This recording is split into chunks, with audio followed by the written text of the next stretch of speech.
নমস্কার, আমি রাজীব চক্রবর্তী। আপনারা দেখছেন আপনাদের চ্যানেল অ্যাস্ট্রো রাজীব।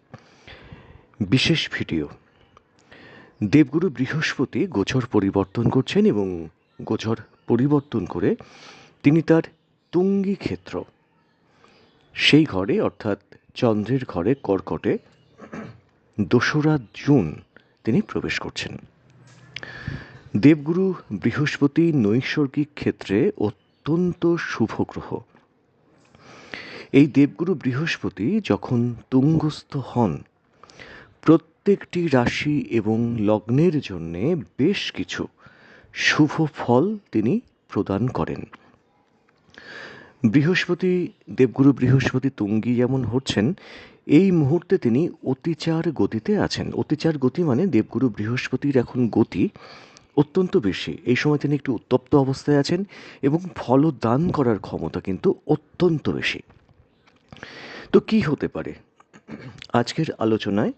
যে রাশি এবং লগ্নটি সেটি হচ্ছে মিথুন। মিথুন যদি আপনার রাশি হয় এই ফল আপনার, মিথুন যদি আপনার লগ্ন হয় তার সঙ্গেও কিন্তু অনেকাংশেই মিলবে এই ফল। এই মুহূর্তে আমি যখন ভিডিও দিচ্ছি সেই মুহূর্তে মিথুনেই অবস্থান করছেন দেবগুরু বৃহস্পতি, কিন্তু তিনি কিন্তু রাহু দৃষ্ট হয়ে আছেন। যখনই তিনি ২রা জুন ঘর পরিবর্তন করবেন, রাহু দৃষ্টি থেকে মুক্ত হয়ে গেলেন, তুঙ্গ ঘরে প্রবেশ করলেন, অত্যন্ত প্রিয় ঘর, সেই ঘরেও প্রবেশ করলেন। ফলে বৃহস্পতি কিন্তু আরও বেশি সুফল প্রদান করবে। চলে আসি ফলে। মিথুনের ক্ষেত্রে যেগুলো শুভ ফল আসবে সেগুলো একটু বলে দিই। প্রথমেই বলবো স্বাস্থ্যের উন্নতি, কর্মসূত্রে আয় বৃদ্ধি, সেটা পদোন্নতি হতে পারে, বা আপনি ভাবছিলেন যে এই যে কর্মের পরিবেশ এটা তো ঠিকঠাক নেই, অফিসটা ঠিকঠাক নেই, আমি কর্মটা পরিবর্তন করি, বা এই কর্ম পরিবর্তনের ক্ষেত্রেও কিন্তু আপনার আয় বৃদ্ধি হতে পারে বা লাভবান হতে পারেন। কর্ম পরিবেশের উন্নতি হবে। যারা মিথুন রাশির জাতক বা জাতিকা, আপনারা নিজেরাই বুঝতে পারছিলেন যে আপনাদের কর্ম পরিবেশটা অত্যন্ত টক্সিক হয়ে গেছিল। কমেন্টসে জানাবেন কতটা মিলল বা মিলল না। আরেকটা কথা বলে দেওয়া ভালো, ফোন নাম্বার, হোয়াটসঅ্যাপ নাম্বার থাকলেও চাইলে যোগাযোগ করতে পারেন।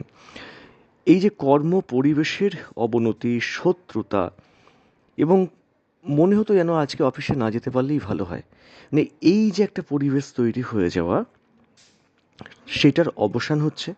কর্ম পরিবেশের উন্নতি হচ্ছে, শত্রুতার অবসান হচ্ছে। যারা ব্যবসা করেন তাদের ডেফিনেটলি ধন বৃদ্ধি হচ্ছে, ব্যবসায় গতি আসবে।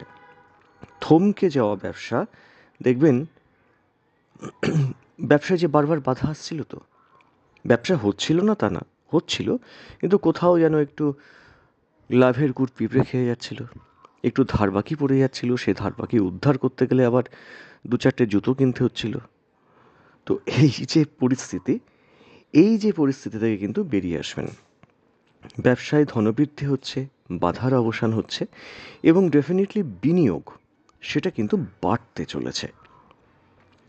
শ্বশুরবাড়ির সূত্রে কোনো প্রাপ্তি বা লাভ হতে পারে। শ্বশুরবাড়ির দিক থেকে কোনো আত্মীয় বৃদ্ধির সম্ভাবনা আছে।